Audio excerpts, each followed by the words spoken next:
name is Sandy, and you are attending somewhat fairly new. This is still kind of our inaugural season here of Bingo Spaces on WikiTree. If you're watching live, thank you everybody for joining us. This is a holiday weekend for the Americans, and I know a lot of Americans are out and about. So if you're bring that up. And if you're watching after the fact, thank you so much for watching us later, because I have a special guest today that is an excellent storyteller. And I'd like to say welcome, Steve. Steve Serowka is a WikiTreeer as well. So thank you for joining us. Hi, Sandy. Lovely to see you again. And where are you joining us from? Well, I'm the other side of the pond. So we're a few hours ahead of you, 5 hours ahead. It's sunny here, and we today got a new government in the UK. So that's right. But no holiday for us. We're working. You're working today. I have to tell you that when we came up with this idea for Bingo Spaces, as I like to say, that sometimes these space pages get lost amongst the branches. We're focused on profiles. Sometimes you need more room on a profile, and it starts to get a little cluttered. So a space page is the best way to go to try and give a little bit detailed about, for example, a specific topic that Steve has done. He's honoring his father and his war service in his chronicle. Lots of really good stories are going to come out of today. Make sure you've got something nice and cool to drink, settle in. And the first bingo card is coming up very quickly, so make sure you go ahead and talk about who is your dad. Okay, well, this is my father, Marian John Serówka. Marian, he was born in Poland, where Marian is a boy's name. I believe John Wayne was also called Marian. Is that right? He was, yeah. So yes, in fact, what inspired me to work on this project was back in May. It would have been 100 years since he was born. He was born in 1924. So I used the 13th of May as my target to create this legacy, if you like, that I presented to our family group, documenting his story using a lot of photographs and papers, documents that I've been caring for literally decades. So this is a treasure. So I know we're talking about space pages, but we want to start with talking about who the man is and who he was from childhood to teens. And even if we didn't show your space page, Steve, this is a fantastic tribute, just his profile. So as we go through this, I want everybody to just kind of dig in and look at the photos, look at the information that Steve has provided to us. I'm going to also drop the link to his profile down below. The description has links. If you see this after the fact, feel free, go ahead and look at the description. So tell us from his childhood. Bring us from his childhood to his teens. Who was your dad? Okay, so he was born in a city called Bydgoszcz, which is northern Poland, not far from the German border. And the family, until events that emerged in the 30s, were living quite a safe, fairly prosperous life. His father owned a post office. The family owned a store. The picture you're looking at there shows the family house.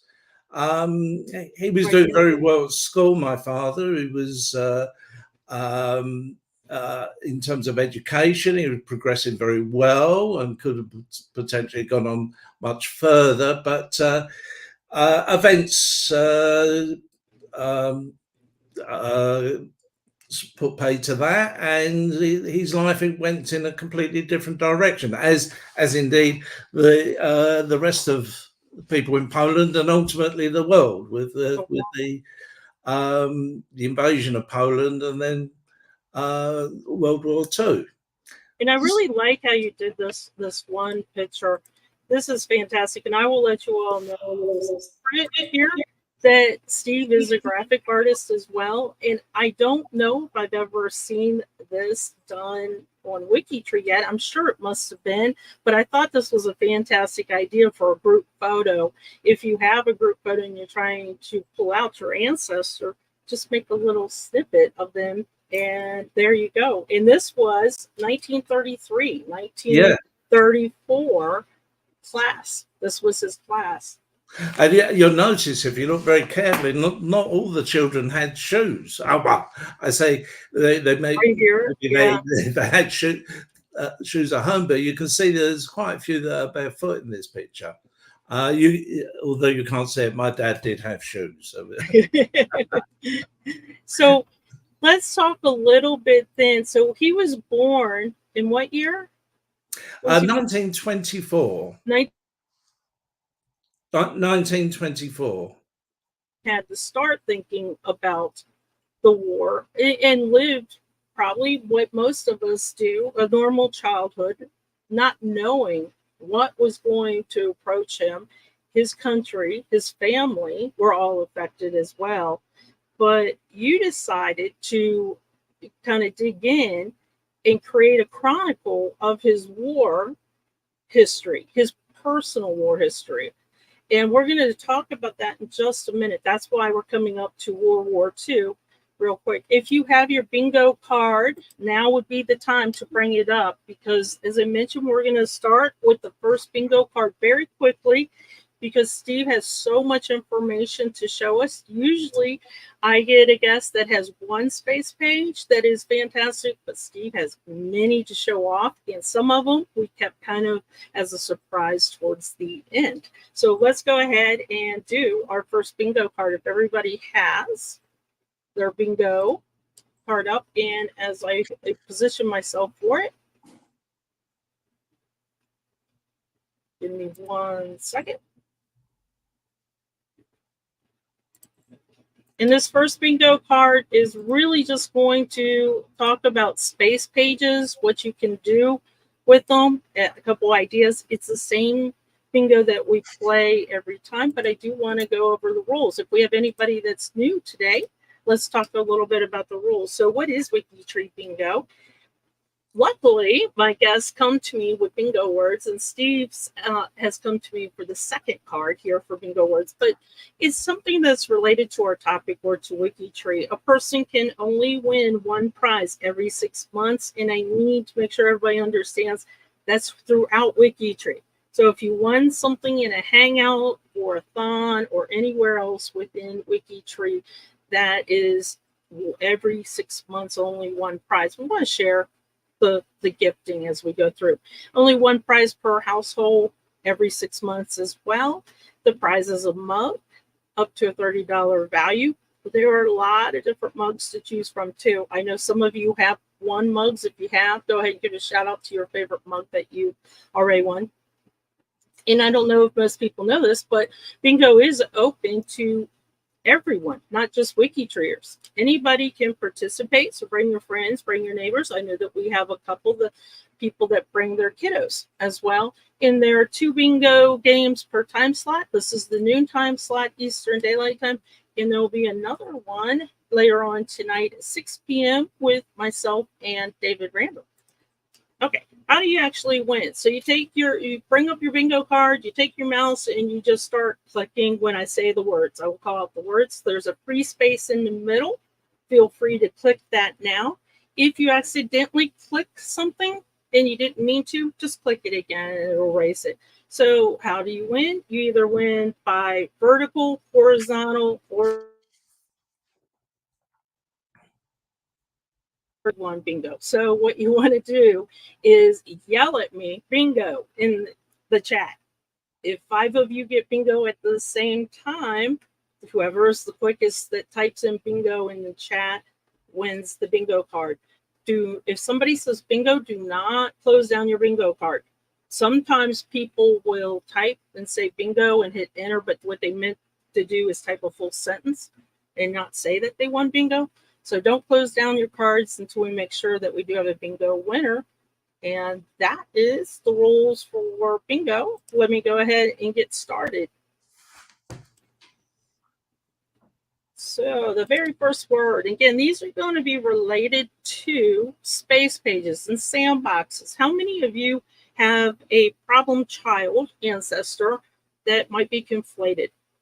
The easiest thing to do is create a sandbox and put everything over into that space page that's called a sandbox, and then just start whittling away the research until you find the facts. And there's a good example of don't close your card until we confirm there's a bingo, because Flo already has bingo before the game started. Okay, biographical sketch. And this is sort of what Steve has, but not quite what Steve has. This is Steve's taking like a portion of his father's life for a biographical sketch. But sometimes you need a lot more room and detail. And if you have a lot of pictures, a separate space page that you connect to the profile works. Reunion. This is the time for family reunions. I know that in my projects, I've got several people that are out for family reunions because in America, again, 4th of July, that seems to be a time for family reunions. What I would love to see on a space page family reunion is photos, pictures throughout the years, identifying the people so you can see everybody change. And sadly, you can see who maybe doesn't make it. Wills. If you work in old, those musty dusties, it's handy to have a will transcribed, and you definitely want that on a space page. You don't want that on a profile. But the will is really great because what it'll do is list, hopefully, all the descendants that receive something from the will, or sometimes something that's not from the will. They leave them out. Research. Sometimes a space page doesn't have to be connected to a person or a profile. Sometimes you just want a scratch pad of research, and you might be researching an area. You might be researching a census. You might be researching just a family with many different names, and you're trying to determine what the name is, the correct spelling. There's a lot of different things that you could use. Catch-all. And historical event. I'll give you an example of a really good space page that the Appalachia Project's working on right now, and it is one of the largest mine disasters globally, and the largest in the United States. We're working off a space page of that mine disaster, trying to add the victims, the miners, to WikiTree.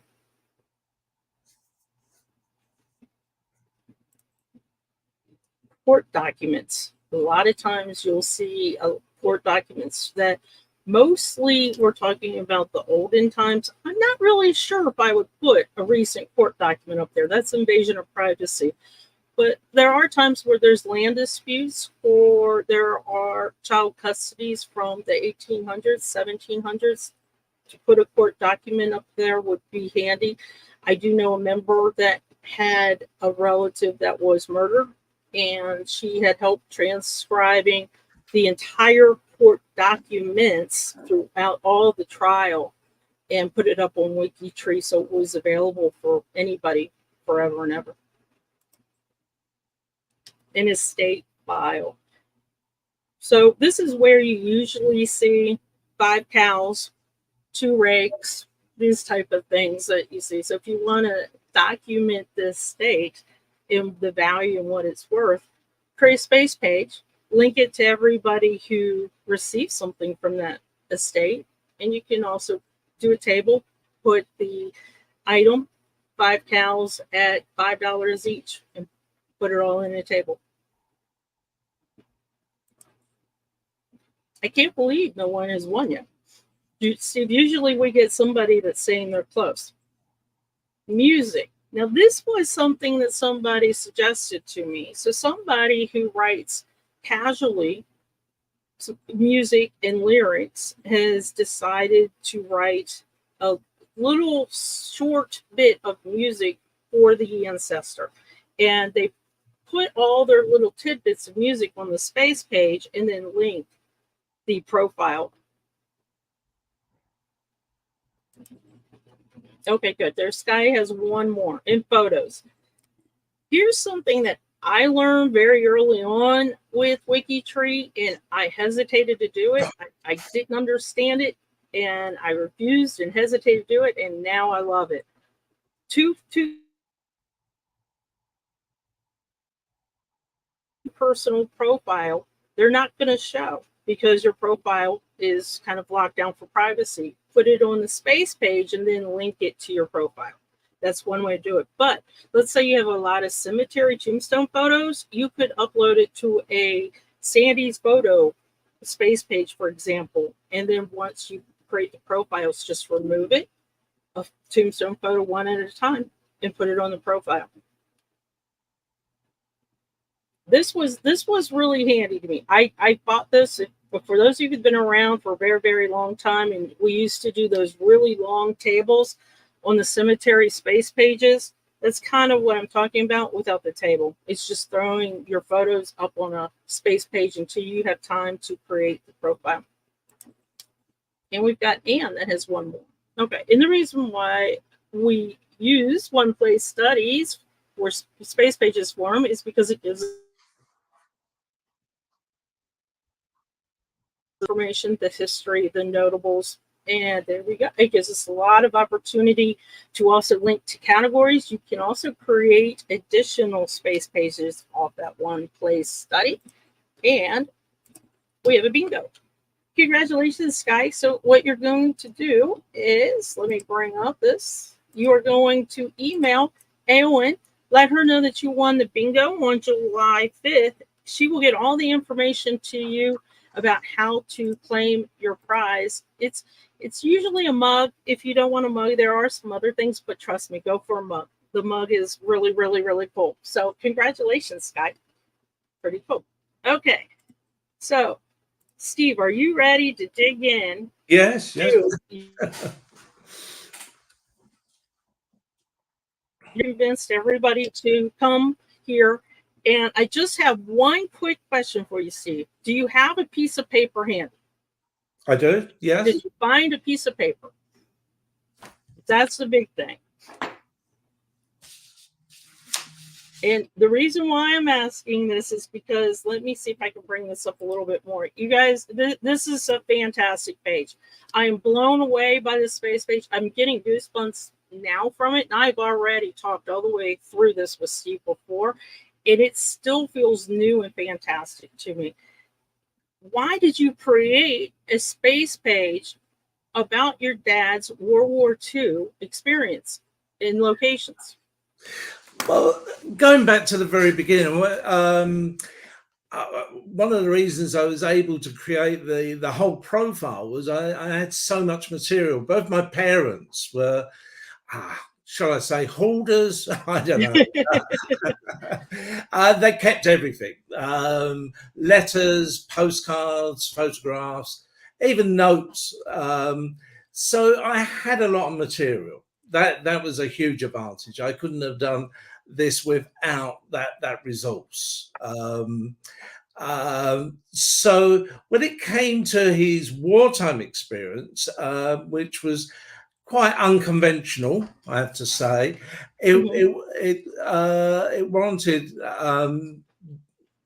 allocating more space to go into more detail to tell the story. It was a significant part of his life, and similar to a lot of Poles of the time, it wasn't unusual what he went through, but it was slightly unconventional with most wartime experiences, in that he was in a country that was one of the first invaded by the Germans. It led to the declaration of war against Germany, originally from the UK and the Commonwealth countries. And Poland felt the effects of war before anyone else. Yeah. And I mentioned earlier the location of his hometown, which was quite close to the German border. So the invasion took place within a week. They were in the city where he lived. Now, can I pause for 1 second? I need to let everybody know that one of the questions that I asked Steve was kind of an interesting response. When you look at this page, I assumed that your father had talked a lot about the war to you to help create this page. No, and that wasn't the case, right? No.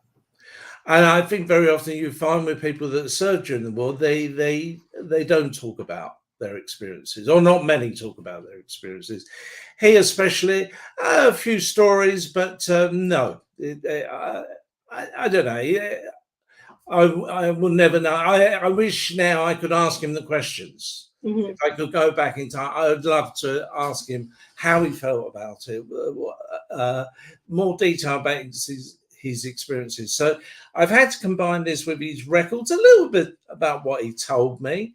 And also I've acquired military records and still waiting for more to come. So they're all pieces of a jigsaw. So this is a jigsaw that I've put together the parts. It's not a complete picture. It will be an ongoing project. I don't think I'll ever complete the story, but it will be ongoing. And I'm hoping along the line somebody else's stories will run parallel, or there might even be some crossover at some point. That's my hope. Somebody reaches out and say, "Hey, my dad was in the same place," or grandfather. And then we can compare notes. WikiTree. That's kind of our collaborative. That's kind of our collaborative power of WikiTree. That if somebody sees this and is inspired to do something on their own with their own relative, you never ever know where things cross with other WikiTreeers and where you find common ground with. This is just an amazing page, but could you walk us through the story as we go through, and just tell me when you want me to scroll down a little bit too? So he was 18. Let's start with that. Yes. So Germany invaded Poland in September 39. We've now moved on to January 43. So my father's education was disturbed the moment the invasion took place. He had to go to work. But at the age of 18, and during this period of 43, he was conscripted into the German army, and he had no choice in this matter. It's unusual in that the invading force is now conscripting those citizens to fight on their behalf. But you have to realize the situation in Germany now. The theatre had changed, where they'd made great progress to go through Europe. They've now got a situation where they failed to invade the Britain. They've lost the Battle of Britain. The RAF are bombing German cities. They're fighting in North Africa, which is crucial for the supply of oil. People don't realise that North Africa during World War II was critical for the supply of oil. And of course, the Russians are now pushing back. So Hitler's feeling the pressure on all fronts, from the east, the west, and lost ground in North Africa as well. So they need basically bodies. They need people to. I don't think the Poles were put in prime position in terms of fighting, because they, as I've explained here, there's a note here, and this is one story my father did tell me, that when they were asked to return fire against what they considered friends of Poland, they would always put on a good show and use as much ammunition as possible, but deliberately aim above the heads of Allied troops. So there's, and I'm sure the superiors were aware of this. I don't think they fooled them. So he didn't see much fighting on behalf of the Germans. That came later, when effectively he became an Allied troop. but that's a story further on. These pictures show him in his German uniform. But he's so young. Yes. He's so young. You see his face, and you see him in his uniform up here. And then this picture here, this is his mother. Correct? Oh, I love this picture. This is the family home. Well, our family did visit there in the 70s, so I've actually stood in that garden, but I was 12 years old at the time. So on the left is my father. That's his mother, who I never met. And his slightly older brother, Ali, on the right. He he avoided conscription because he'd got a job on a farm, and farm workers were excluded from joining the army for obvious reasons. It was critical for the supply of food. I don't think he ever quite forgave my father, although it wasn't my father's fault. But there was some animosity that I think that lasted until they both passed away. Between the two brothers? Yeah, it was under the surface. It was, it's only something it was explained to me by my mother many years after. So it wasn't obvious, but Ali didn't approve of the situation. So he was conscripted, and because he wasn't the oldest, I assume he was definitely. Oh, he was the youngest. He was the youngest. So he had older brothers. Some were, I don't know whether they were too old to join or they were doing critical work. So I guess as he was the youngest, he didn't have a career or he wasn't established in a job which was crucial to the German war effort. He was the only sibling that was recruited into the army. So you have a situation that you can only imagine how his mother felt. This is her youngest son now going to war and going to war on behalf of the enemy as well, not against the enemy of Poland. But that is a tough dynamic for a family to accept.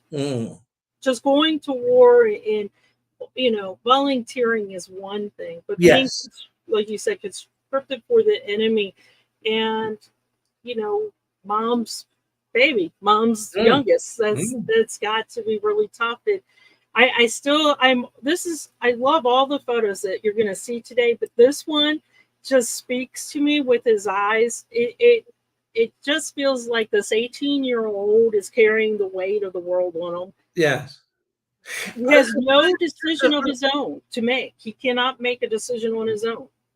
Very small detail about that picture. I've got the original negative, and somebody has scratched away the German insignia from the top of his hat. You can just make out the eagle very faintly, but it would have been much clearer. But somebody had obviously scratched that away.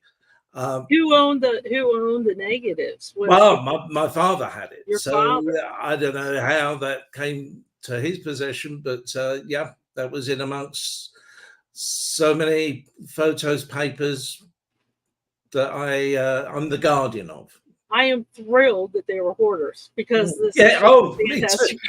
I wasn't when I was younger. Well, are you a hoarder? I was almost a little bit ashamed of them, but now I'm glad. I'm glad they kept this. And these are wonderful timelines of what happened, because sometimes we don't see this side of the Pole story. We see the persecution, but we don't really see the conscripted side. So it wasn't unique. There were a lot of Poles conscripted, but yes, it is an unusual aspect of the war that most people wouldn't be aware of. Really, the meat of this space page, the European journey. And as I scroll down, can you tell me how you came about creating this table with the facts you found? My father left a handwritten list of the places that he visited, and he highlighted those that he was stationed at and those that were purely transit points. I mean, that is amazing. That So is this doesn't come from any official record. This is his own handwritten list, which I'm inclined to trust more than any official record.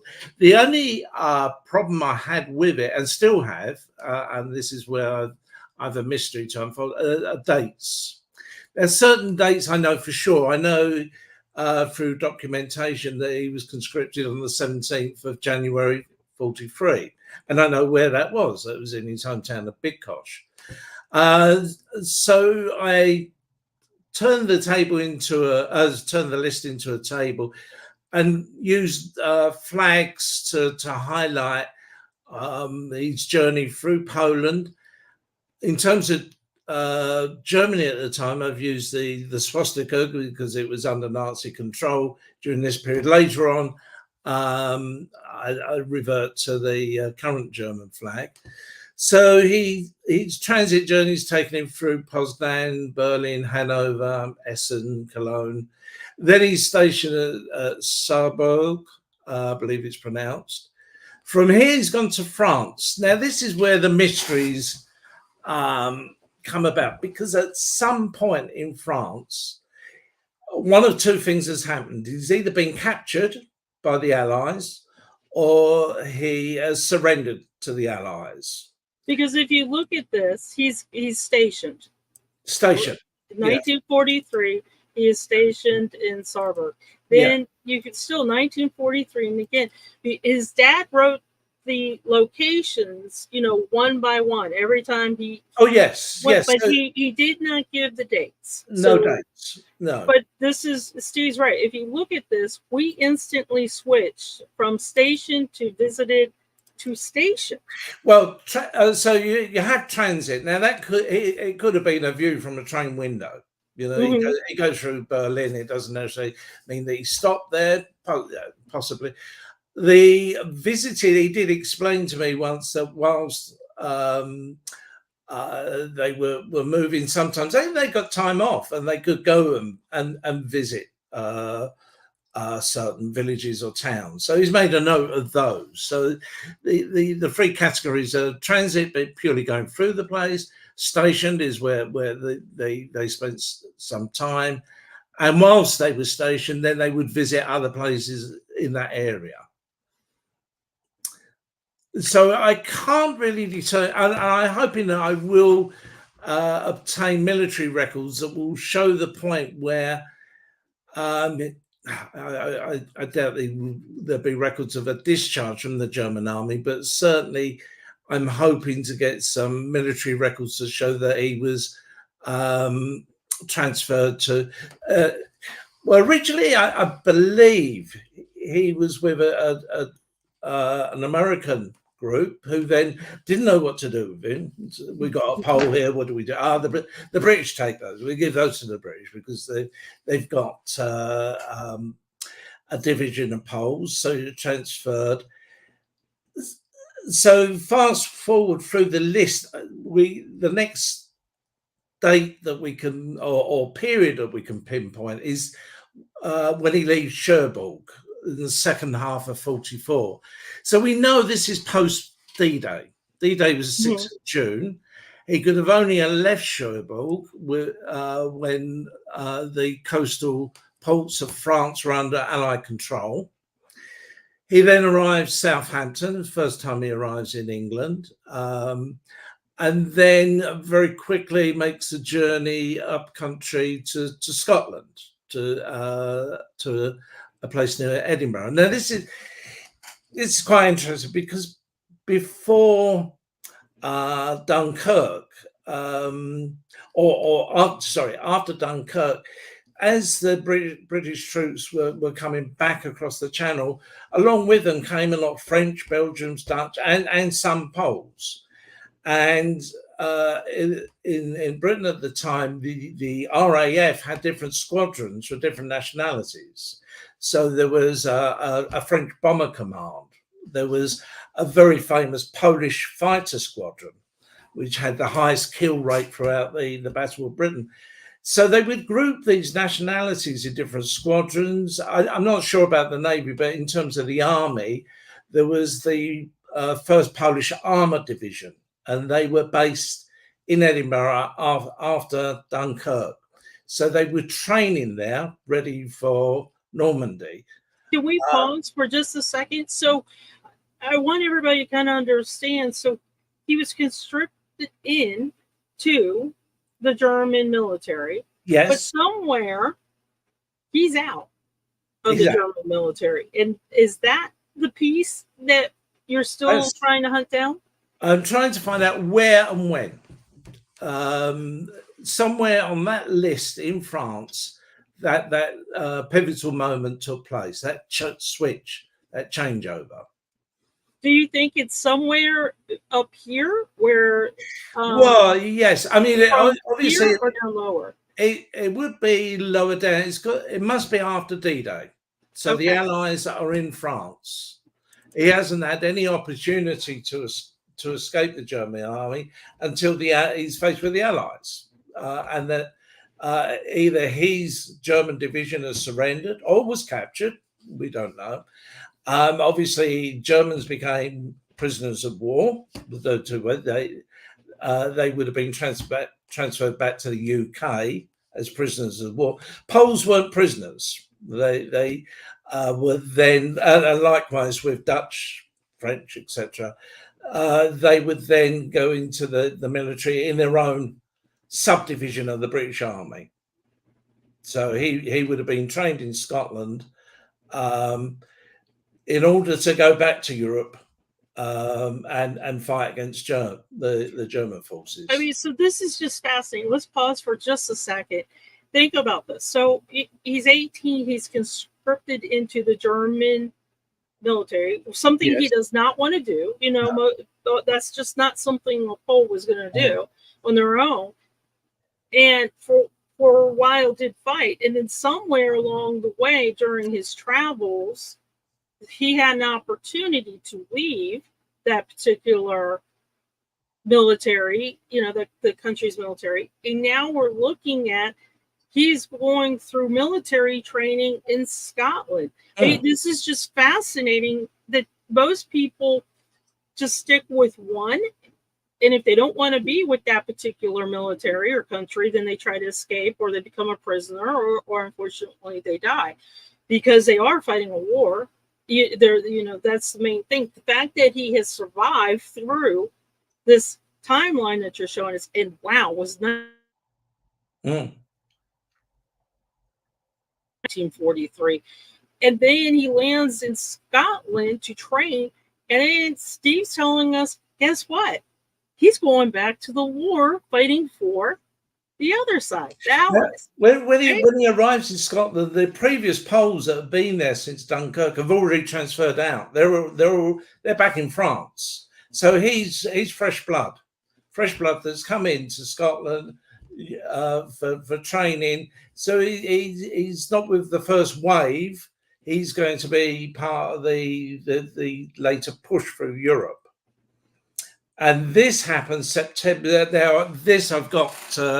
I can pinpoint to a month. September 44. He leaves Tilbury, which is a port near London, and arrives in Ostend. We know that Belgium is liberated at this point because he can't arrive at Ostend unless that's under Allied control. Now, this is quite interesting because the Poles are now put with the Canadians. So just to go forward, I think there's maybe it's on the other page. I'm not sure. Is there a map further down? Oh, let's see. I think there is. Oh yeah. Maybe we're just enlarging that. So this illustrates what happened.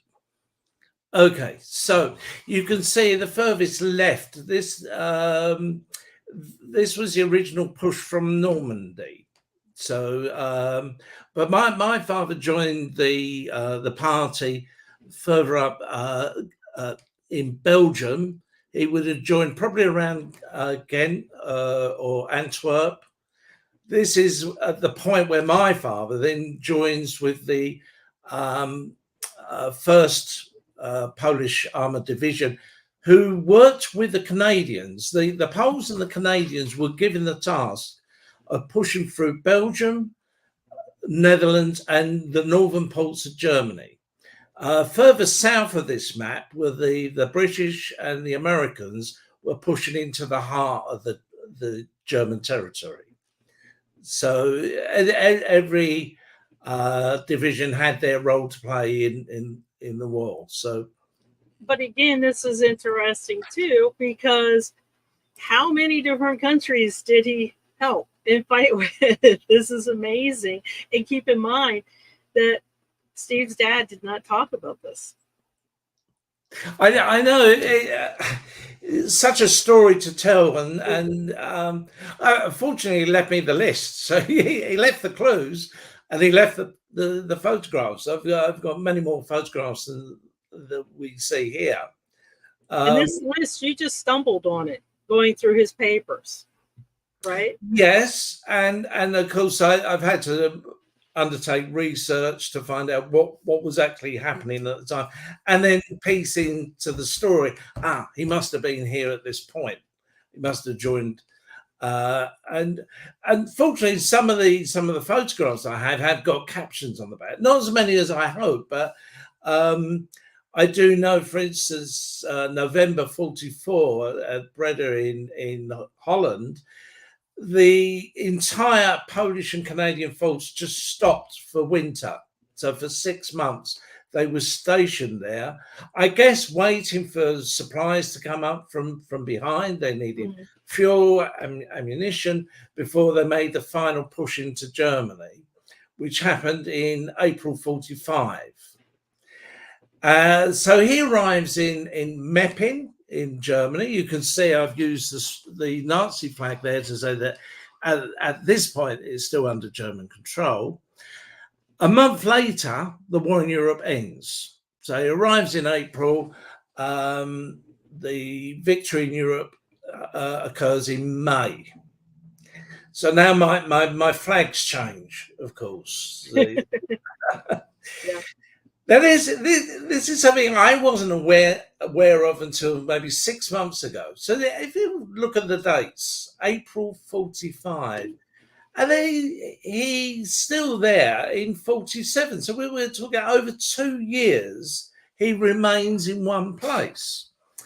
And when I undertook research, he wasn't alone. There was tens of thousands of Poles were stuck, were in limbo. Because they couldn't go home.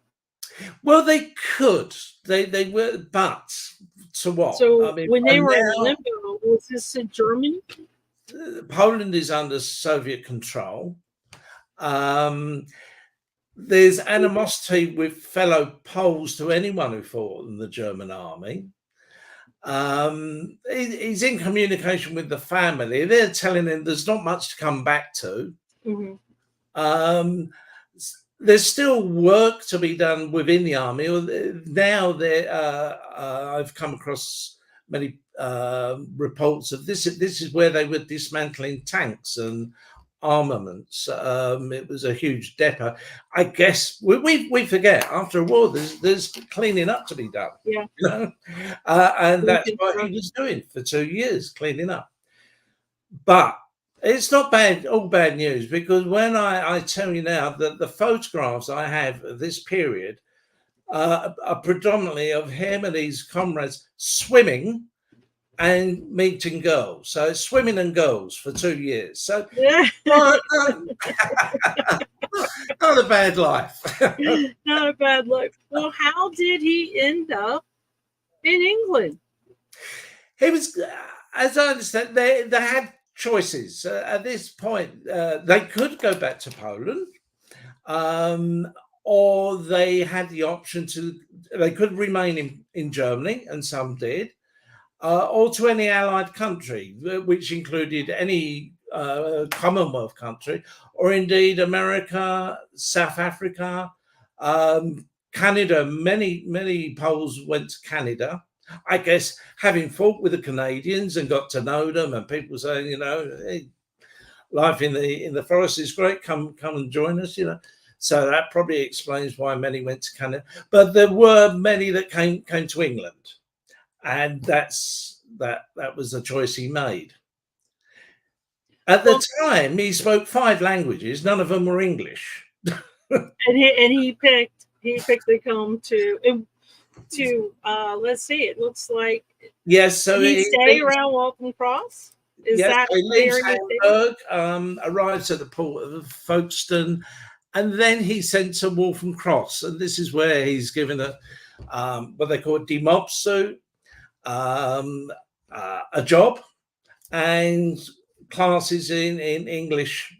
So he learns a new language, a new trade, and he's now a civilian. And this whole page kind of kicked off because you found that piece of paper that he had taken the time to document his entire journey. So I guess the lesson here for all of us is that if you are going through some of your parents' belongings or things, or, you know, if you're going to be even taking a trip, a vacation or something like that, that's a big trip, document, and, you know, maybe put a little note that, hey, this is what this was, or this is where this was. I could tell you that this page just fascinates me with all the locations. And as you said, they might not be on his official record because they only stamp those official things. But as he's going maybe through the train and stopping, or he had maybe an overnight that they were allowed to stay, he documented every step of his World War II journey. And it just gives me chills putting myself in his situation all the way through. So he fought for both sides. Yes, yes. And then he ended up not going back to his home. Something else I should mention that the resources they had there for him. It's fascinating. He always said to myself and my brothers not to mention the fact that he fought in the German army, because there was, as I was growing up, although there wasn't a great deal of animosity, of course, it's not something you would have broadcast that you fought in the German army. So that is something we just kept very quiet. And this space page is located at the top of, it's pinned at the top of this chat. It's also down in the description. Please take some time this weekend and just look at it and look at the information. We didn't go over all the details. There's lots of good paragraphs there to read. Take time with it, but also look at the way that that Steve has taken his dad's, Marian's, wartime chronicle and set it up. So if you have somebody in your family that you would like to do something similar, unfortunately, a lot of us aren't privy to the locations as your dad wrote down for everybody, but you could still take some of these fantastic elements for a space page and link them back to the profile. This is why this is kind of interesting, because this is why if you had put all this information on his profile and wartime chronicle would have gotten lost. You know, it would have been overput too much, and somebody else. It's become like an extra topic that is really fascinating that you can take the time with. As you get to know the man with his profiles, then you come over to his wartime experience. Now, you think we're done with the space pages, we're not, but we're going to do that second bingo card. So if everybody has their bingo card ready, you can't even guess what's going to come next for space pages. Let me go ahead and get you set up with the bingo. And everybody should have your cards up and ready. Let me just close down. Okay, and Steve has given me the list. He would like to go over the locations where his dad actually visited. So if you've got your bingo card ready, I've gone over the rules. Just remember, if you've won something in the last 6 months anywhere on WikiTree, not just bingo, anywhere on WikiTree, you've got a way every 6 months per household. And go ahead and click the free space while we're at it. And we're going to go through this one a little quick as well, because we did talk about some of the towns and locations, because there's some really interesting space pages yet to come from Steve. So let's go. Okay, these are all locations that. Now, how did he say his last name? Did he say his last name more in the British English, or did he say it more in the Polish? So in Poland, it's pronounced Serówka, and there's an accent over the O. In our family in England, we pronounce it Serowka, and it's a very rare name globally. There are quite a few in America, though, in the Chicago area, and I believe they pronounce it Serowka, and they've lost the accent on the They've lost the accent too. Mm. So these are all locations listed on that table. So we had Hamburg. This is where he ended up after the this is his first as a civilian, where he landed in England. This is where he was given a job and a suit and lessons. And then Avion.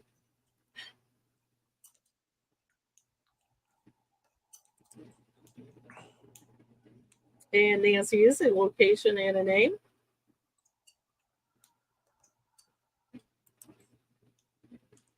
Folkestone. So I'm curious, do you still have lots of papers and photos to go through, or are you already through? Yes, many, many more.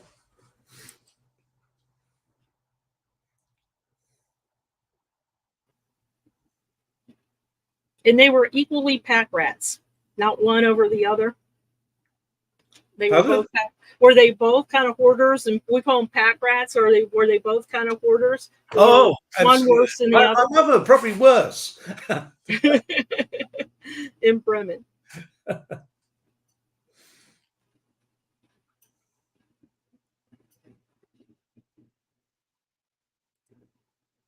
The free space.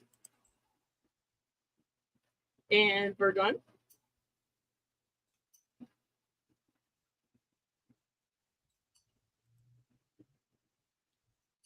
Hanover.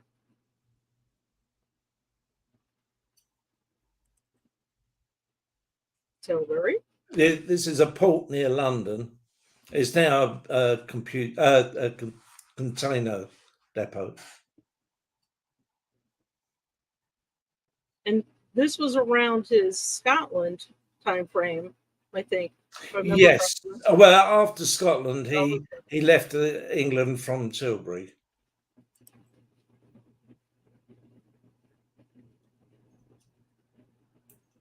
Did he visit Poland a lot after the war? I think 3 or 4 times. It was difficult in the early times with the Soviet control. It became easier a bit later. And was he the only Poland? Sorry, the screen froze there. Sorry, could you repeat that? Was he the only one of the children to leave Poland? No, he's probably the one in the picture, Ali. He, I don't know how he ended up in Holland, but they were the only 2 siblings that left Poland. And we have a bingo. And congratulations, Shelley. I'm going to give you the same information. You're going to email Awen and let her know that you won the noon bingo on July 5th. And if you really, really want, Shelley, there's a really cool Appalachian mug. Just saying, because I know that she's part of the Appalachia Project. So congratulations, Shelley. Okay, I want to dig related. So if you guys hang in there with us, this might run just a tad bit long, but it's worth it. Trust me. Let me get everything set up for you. And while I do that, I'm going to ask Steve. Steve, while your father was fighting and traveling through these areas, he had not met your mother yet. No. And he met your mother when, they both came to England. We're going to talk about that in just a second.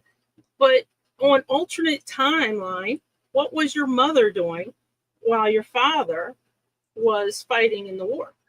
She was a few years younger, and she was living in not far from London, about 10 miles east of London. That's where her family originated from.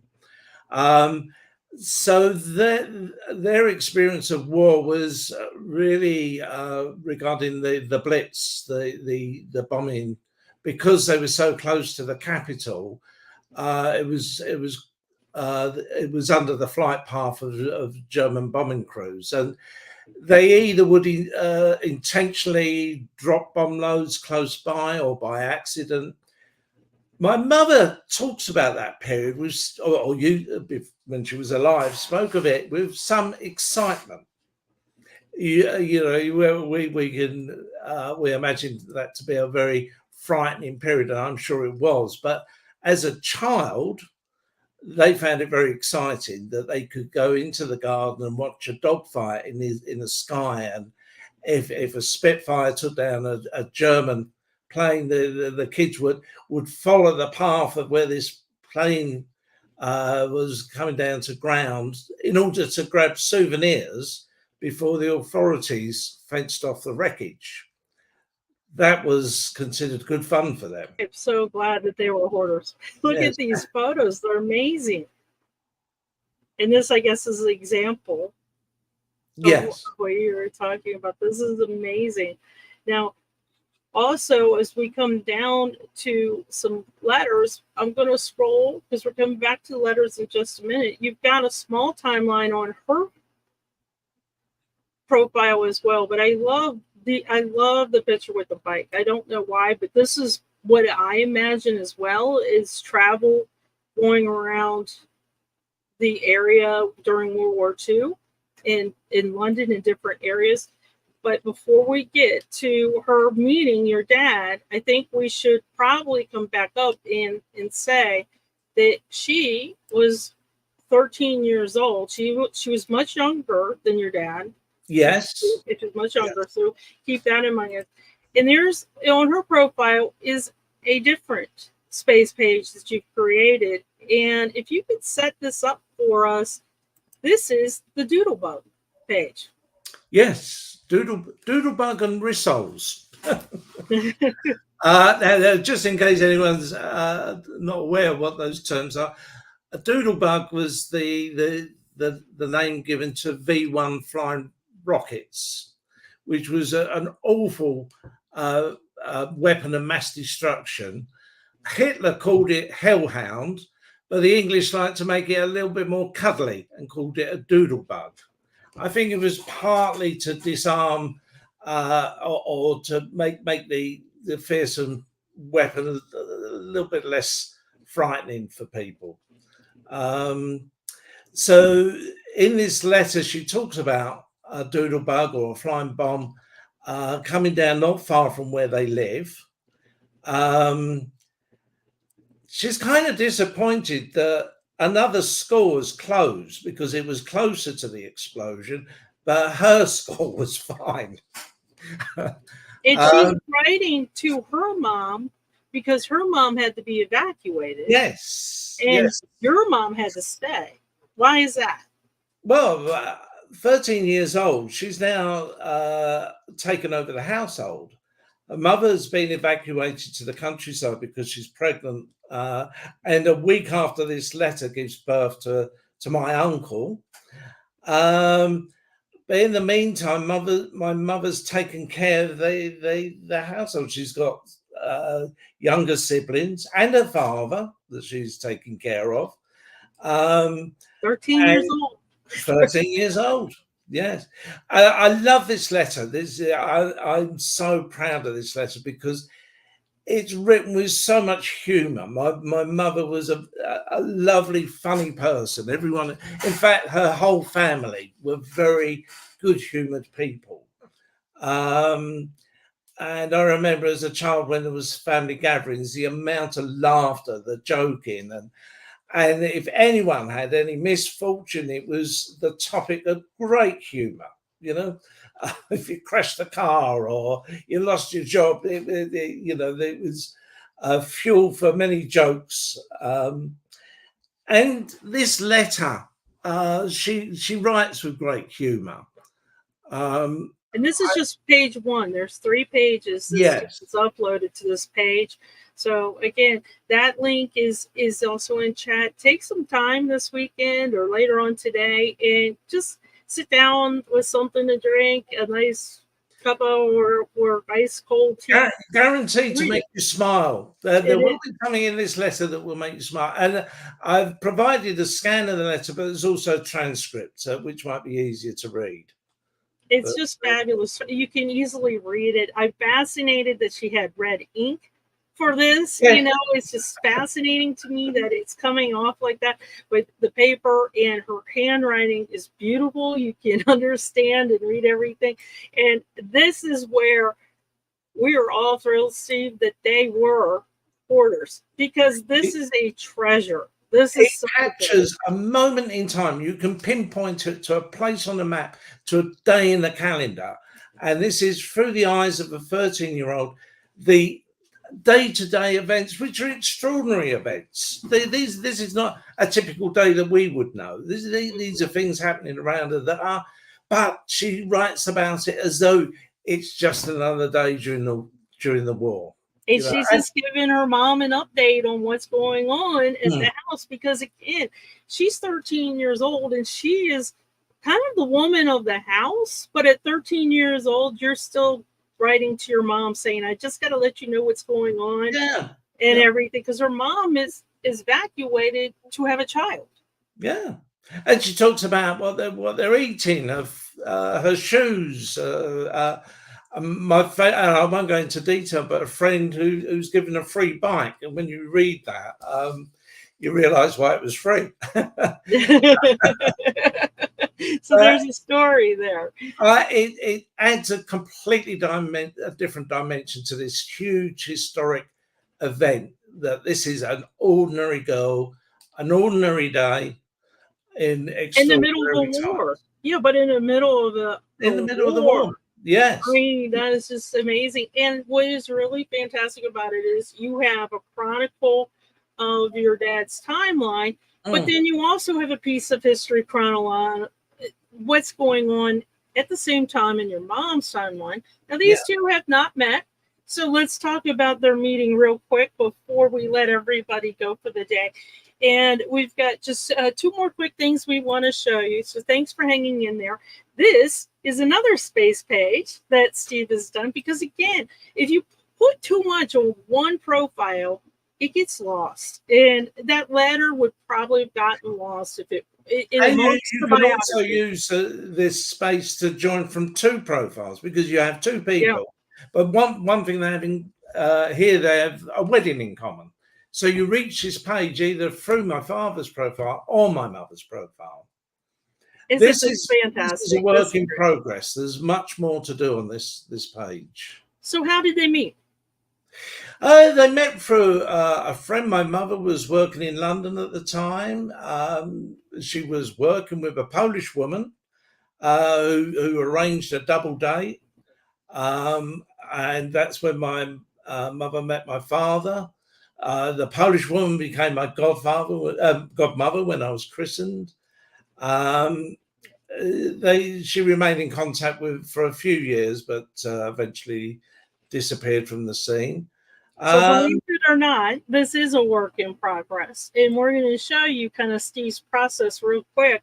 So with this, you are documenting not only the person, but the age. Eventually, when you get to know who everybody is, you'll also do something, maybe number or something, to document each person, I assume. But I love how you put the age. So as we can see, your mom was 25 and your dad was 32. Yeah, I've got cousins whose parents are in that picture, and they can look at their father and say, oh, well, when this event occurred, he was only 24, or she was only 17. So it's a simple calculation, taking their date of birth and the event and making that calculation, but it helps visualize the age group. This looks like an old picture of old people, but they weren't old. They were younger than I am now. it's just look at all the people. So I mean, this is just beautiful. It's a beautiful photograph. But to document, some of these are not family. So as we talk about cousin bait, once you complete this and you find that some of these people, someone who maybe has never seen a photo of their ancestor, can go, oh my gosh, they were in your parents' wedding photo, and now I know what they look like. And that's your work in progress, identifying each one. Okay, one last thing we're going to show, and for bingo spaces, we do not show one name studies or one place studies as a highlight because those are separate. Those are things that are just different and separate. We want to show these hidden gems that we showed today. But I would be remiss, especially as the project leader of One Place Studies, if I didn't show you where this couple ended up with Steve. And this would be a one-place study. And let me tell you, this one-place study blows mine away. I've already got a to-do list of how I'm going to change mine for the better after seeing Steve's. This is amazing one-place study. Look at all the photos. This is the street that you grew up on, basically. Yeah, this is my first family home. This is so my parents, and they took quite a gamble. They bought the freehold of this old Victorian house. For what now is such a small amount of money they paid for it. It was originally when it was built, it would have been a very affluent area, but at this period in the 50s, it lost its shine. The post-war years, the property was cheap.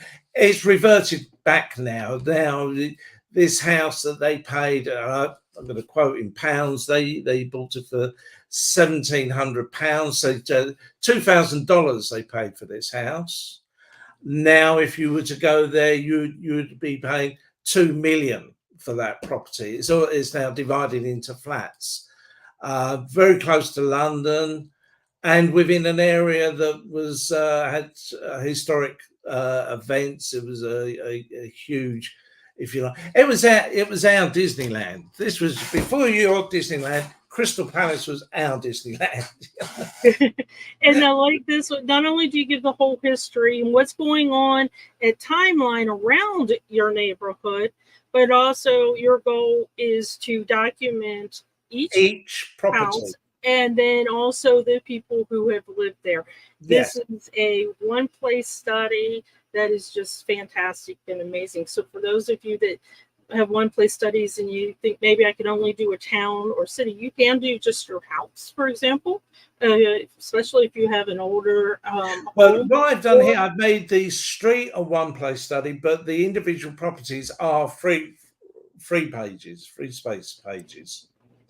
So if you click on 15 Charleville Circus, which was our house, there's a link that takes you now to a free space for that individual property.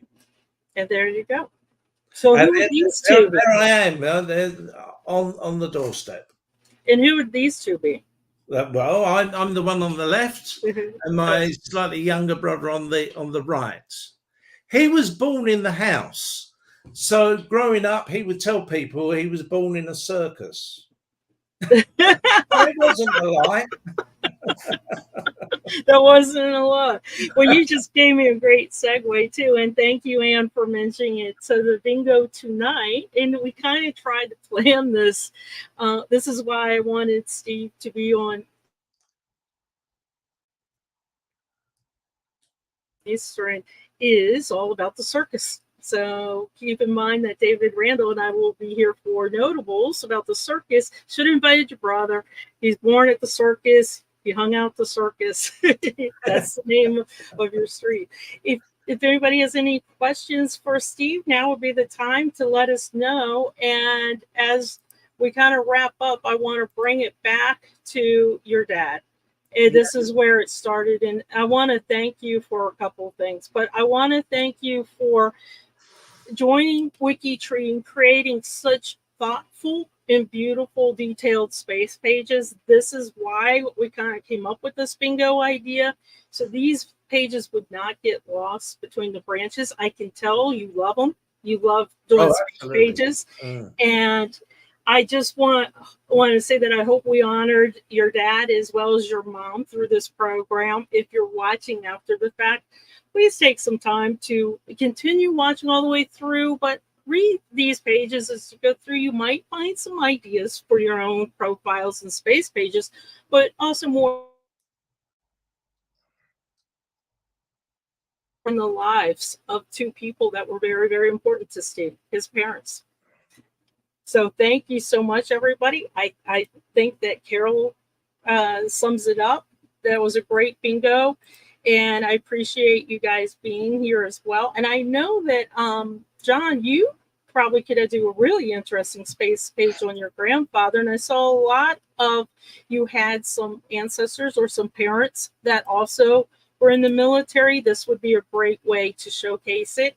And I will tell you also, make sure that this week in particular on the roundup, they're going to be showcasing military firemen and policemen. So if you do have an ancestor in the military, go to G2G and make sure you post your photo of your ancestor, and it will be shown on the roundup tomorrow morning.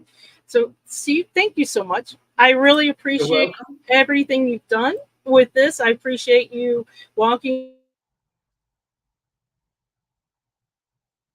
a little bit more. And thank you, everybody who's joining us. Have a great day, everybody. Thank you very much. Okay. Thank you.